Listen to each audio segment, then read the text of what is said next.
చివరిగా కొందరు భక్తులు, కొందరు మనుషులు ఏమన్నారో నేను మీకు చూపిస్తాను.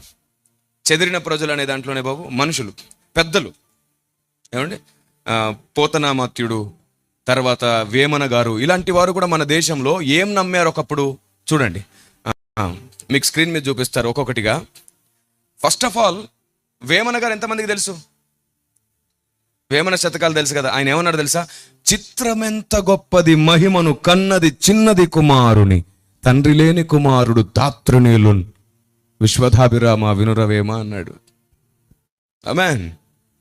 చిత్రం ఎంత గొప్పది, మహిమను కన్నది చిన్నది. ఒక కన్యక మహిమను కనబోతుంది. ఎలా తెలిసినకి?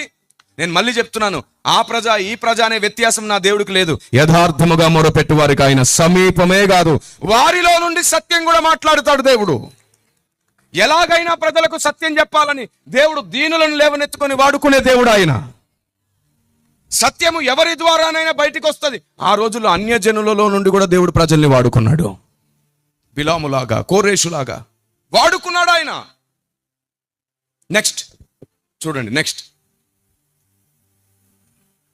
పోతన రావాలి దీని తర్వాత.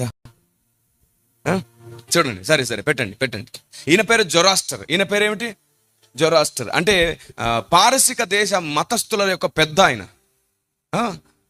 జొరాస్టరిజం అని ఉంటుందన్నమాట. జెండ్ అవెస్త వీరి పుస్తకం, వీరి గ్రంథం. ఈయన ఏమన్నాడంటే, సర్వోన్నతుడైన దేవుడు పుట్టబోతున్నాడు. ఆయన పుట్టినప్పుడు ఆయన నక్షత్రం ఆకాశమును ఉదయిస్తుంది. మనం గుర్తించేంత వరకు ఆ నక్షత్రమే మనకు మార్గం చూపిస్తుంది. ఏ తరమైనా ఎప్పుడైనా ఆ నక్షత్రాన్ని గుర్తుపట్టండి అని వాళ్ళ ప్రజలకు ప్రవచన రూపంలో మాటలు రాసి పెట్టాడు వారి గ్రంథంలో. ఎలా తెలుసు వారికి? దేవుడు అందరిని చెదరగొట్టడమే కాదు, తనను గుర్తుపట్టడానికి కొన్ని గుర్తులు కూడా ఇచ్చాడు నా దేవుడు. దేవునికి స్తోత్రం. నా దేవుడు పక్షపాత ధోరణి గల దేవుడు కాదు, యూదులకే దేవుడు కాదు, ఆయన అందరికీ దేవుడు. ఆమె. నెక్స్ట్ చూడండి, దీని తర్వాత నెక్స్ట్ వివేకానందుల వారు. ఈయన ఏమన్నారు తెలుసా? అసలు అమెరికా వెళ్ళి యేసుప్రభు మావాడే అని చెప్పొచ్చాడు ఈయన. ఆమె. యేసుప్రభు మావాడే అని చెప్పాడు. అంత మాత్రమే కాదు, అక్కడికి వెళ్ళి ఆయన మాట్లాడటమే కదా, ఆయన తన పుస్తకాల్లో కూడా ఓంకార స్వరూపుడే క్రీస్తు అని రాశాడు ఆయన. ఆయన కాలంలో ఒకవేళ నేను బ్రతుకుంటే యేసుప్రభు నీళ్లతో పాదాలు కడిగారు, నేనైతే నా రక్తముతో ఆయన పాదాలు కడిగేవానని అన్నారు. అంతగా క్రీస్తును గుర్తించినటువంటి వ్యక్తులు అన్నమాట వీళ్ళు. ఆయన దైవత్వాన్ని గుర్తించిన ప్రజలు.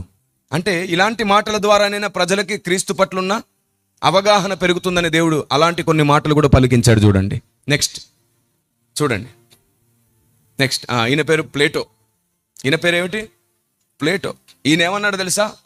సర్వోన్నతుడనే దేవుడు పాలస్తీనాలోనే జన్మించబోతున్నాడు, ఆయన ద్వారానే మానవాళికి రక్షణ అని అన్నాడు. నెక్స్ట్ ఇంకొక మాట ఉంటుంది చూడండి. ఈయన పేరు వీరబ్రహ్మేందర స్వామి. ఈయన ఏమన్నారు తెలుసా? కలియుగంలో వీరభోగ వసంతరాయుడు రాబోతున్నాడు, అతనే సమస్త ప్రపంచాన్ని ఉద్ధరిస్తాడని చెప్పాడు. వీరభోగ వసంతుడు అంటే ఎవరు తెలుసా? వీర అంటే రాజు, భోగ అంటే ఆర్భాటం, వసంతుడు అంటే పెళ్లి కుమారుడు, రాయుడు అంటే తీర్పు తీర్చేవాడు. చివరిలో దేవుడంట రాజు వలె ఆర్భాటముతో పెళ్లి కుమారుడై తీర్పు తీర్చడానికి రాబోతున్నాడు అని చెప్పాడు ఈయన. తెలియకయే సత్యం మాట్లాడారు. తమ ప్రజలు సత్యము కొరకు నిరీక్షణ కలిగి ఉండేటట్లు దేవుడు చాలా మందిని వాడుకున్నాడు. మీరు చెప్పండి, గాడిదను కూడా వాడుకున్నాడా లేదా బిలామును గద్దించడానికి? మరి మనుషుల్ని వాడుకుంటే జాతిని చూస్తారేమిటి, మతాన్ని చూస్తారేమిటి? ఈ మాత్రం అవగాహన లేకపోతే, వివాదాలు కాకపోతే ఏమొస్తాయి? నెక్స్ట్ ఖచ్చితంగా వివాదాలు వస్తాయి. ఏమండి, ఈయన పేరు పోతన. ఈయన ఏమన్నారు తెలుసా? ఎవనిచే జనించు జగమెవని లోపలయుండు లీనమై, ఎవని యందుడిందు పరమేశ్వరుడెవరు, మూల కారణం బెవడనాది మధ్యలయుడెవడు, వాణినాత్మ భౌనీశ్వరన్నే శరణంబు వేడదని అన్నాడు. అంటే అర్థం ఏమిటి తెలుసా? ఈ సమస్త సృష్టి స్థితికి లయాలకు కారకుడెవరో ఆయన ఒక్కడే, ఆ ఒక్కడిని తప్ప నేను ఎవరిని ఆరాధించను అన్నాడు ఆయన. అంటే వీళ్ళు కూడా ఒక్కడిని వెతికారు, కానీ పరిస్థితులు, కాలములు వారిని ఇంకోవైపు నడిపించేశాయి. దేవుని ప్రపంచమంతా ఒక్కడినే వెతికింది. ఆ ఒక్కడిని నిరూపించడానికి ఈరోజు ఆయనకు ఆయుధాలు కావాలి, సువార్త చెప్పే వీరులు కావాలి, జ్ఞానముగా ఆలోచన చెప్పగలిగినటువంటి సహకారులు కావాలి. నీ గిన్నె నిండి అనేకులలో జ్ఞానము పొర్లాలి. దేవునికి స్తోత్రం. ఒకనాటి రోజుల్లో పెద్దలు బైబిల్ కాలేజీకి వెళ్ళింది తక్కువ, పరిశోధన కూడా తక్కువ, ప్రార్థనా గది అనుభవం, కన్నీళ్లతో సంఘ నిర్మాణం. అందరినీ దేవుని కొరకు జాగ్రత్త చేయడం, ఇదే ఆనాటి దినాల్లో ఎక్కువ మంది చేయడం ద్వారా వాక్యము, పరిశీలన, సిద్ధాంతం, పునాది అనే వాటి మీద అవగాహన తగ్గిపోయి ఈ పెరుగుతున్న కాలంతో పాటు అవి వివాదాలుగా మారిపోయాయి.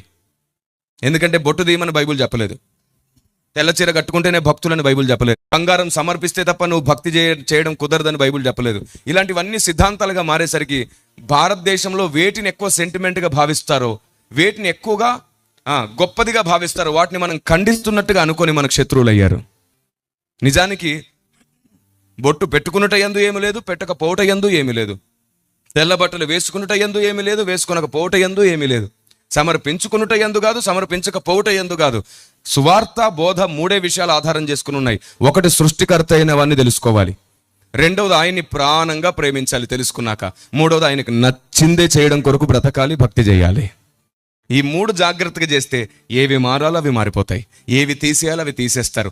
భక్తి పెరుగుతున్న కొద్దీ మార్పు, భక్తి పెరుగుతున్న కొద్దీ పరివర్తన దానికదే వచ్చేస్తుంది, రూపాంతరం పొందే వరకు నడిపిస్తుంది. Praise the lord.